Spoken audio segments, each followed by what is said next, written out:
things today. We're going to look at the fact that we can add and subtract with radicals. We're also going to look at multiplying. Okay, but we're going to do addition and subtraction first. I don't know why I'm writing out subtraction, but not addition, but whatever. Good news is these properties are super, super simple. And for the couple of you who I know right now are rolling your eyes saying, yeah, surely she has some tricks up her sleeve. Yes, I know who you are. There really are no tricks up my sleeve on this one. This one is pretty darn straightforward. As long as we can simplify, the property is super simple. So addition and subtraction with radicals says that we can add two radicals, maybe like 4 square root 7 plus 3 square root 7. Okay, we can add them as long as what's inside the square root matches. Okay, so I have a square root 7 and I have another square root 7, so those match. So then if I want to add these together, I'll take the numbers sitting in front and I will add those together. So 4 plus 3 is 7. Okay, and then when I add, that label stays the same. So just like 4x plus 3x is 7x, that label stays the same. The square root stays the same here as well. It's the same for addition, subtraction, adding a negative, right? Any way that we see that presented. So if we have something like 5 square root 6 minus 8 square root 6, right? My square roots match, so I can put these together. So I'll say 5 minus 8, which gives me a negative 3. And then my square root 6 stays the same. We might also not see a number in front because we can have coefficients like 1 that we don't see. So maybe if we have something like the square root of 11 plus 5 square root 11, we would have to keep in mind that even though we don't see a coefficient here, there's really a coefficient of 1. Just like with x, right? If we don't see a number in front, it's really a 1. Don't get that confused with the fact that this is a square root and there's really a tiny 2 there. That's different than the coefficient. Okay, so 1 plus 5 gives us 6 square root 11. Okay, so the operation just says add the coefficients and then keep the label the same. Now, obviously, we need those to match for us to be able to add them together. So if they don't match, we have a little bit more work to do. So if we have something that says 7 square root 8 plus 4 square root 2, these don't currently match, so I can't add them like they are. Okay, so my objective would then to be to use the rules we learned on Friday and to get the radicals simplified all the way so that we can add them. Okay, so we'll look at these each separately. So I'm just going to look over here at the 7 square root 8, and my eyes are just going to focus over here on this half. Okay, and just like we did on Friday, I'm going to simplify the square root of 8. So 2 times 4. 4 goes into 2 times 2. So 8 prime factors into 2, 2, and 2. Okay, then I'm looking for a pair. So I have a pair of 2s. Okay, remember whatever I have a pair of comes out in front one time. Whatever I have left over stays inside. Now we have to be super careful on this one because there's already a 7 sitting out in front. We can't forget that it's there. And our rule was anything that's in the same location, we multiply.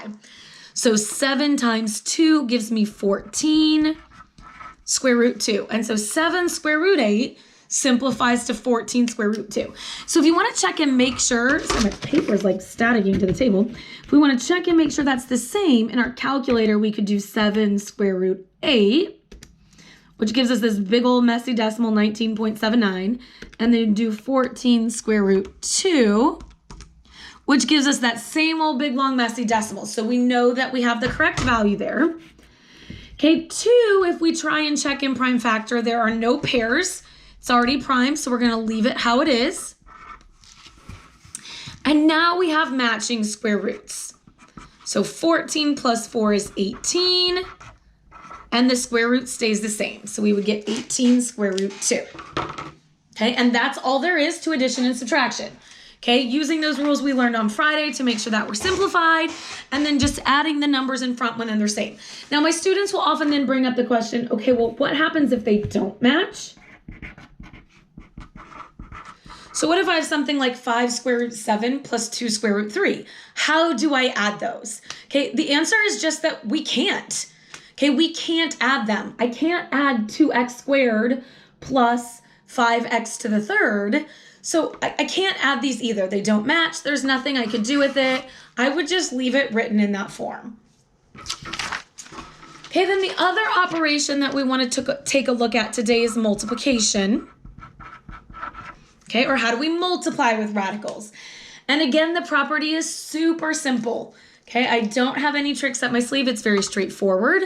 So if we have something like 2 square root 5 times 3 square root 7, when we multiply anything that it's in a like location.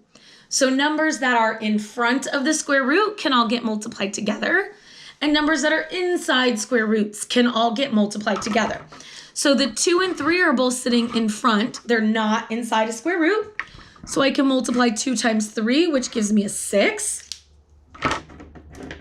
Okay, and then my 5 and 7 are both inside a square root.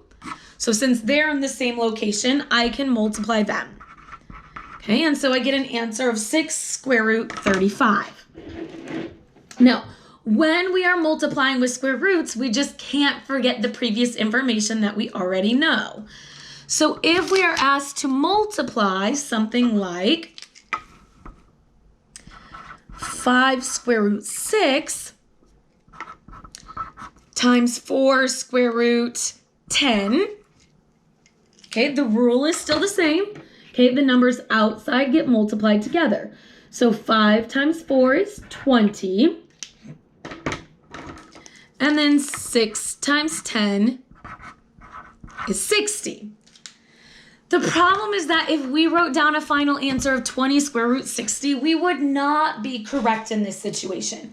And it's not that we're wrong, okay? We just aren't done because we can't forget those rules we learned on Friday, which means just like we wouldn't leave a final answer as 4/8, right? We wouldn't write a fraction as 4/8. We would reduce it to 1/2. Okay, we want to do that same thing here. Okay, so we want to take this 60 and we want to prime factor. Okay, so I'm going to keep going. So when I prime factor, I get a 2, a 2, a 3, and a 5. Okay, I'm looking for any pairs. So I have a pair of 2's here. Remember, one pair. So one time that we're writing it down. So this becomes 2 square root 15.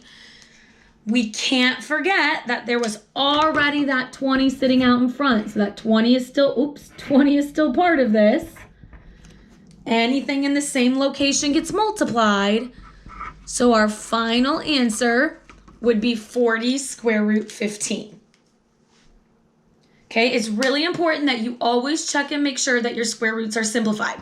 So then the next question I get is, well, how come you stopped up here, Mrs. McKinney? How come you didn't continue in prime factor?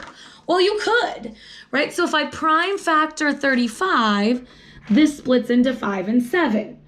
There's just no pairs there, so I know I'm done. Okay, and the reality is that I have done square roots and radicals so many times that I just know that the square root of 35 can't be simplified. Okay, just like you start to recognize that 4/8 should turn into 1/2, I've done enough with square roots to know that it can be simplified. So sometimes you might check, you might prime factor 35 and then go, oh yeah, I can't do any more, and just have to stop there. So it's always just a matter of double checking, prime factoring, and making sure you can't find any pairs.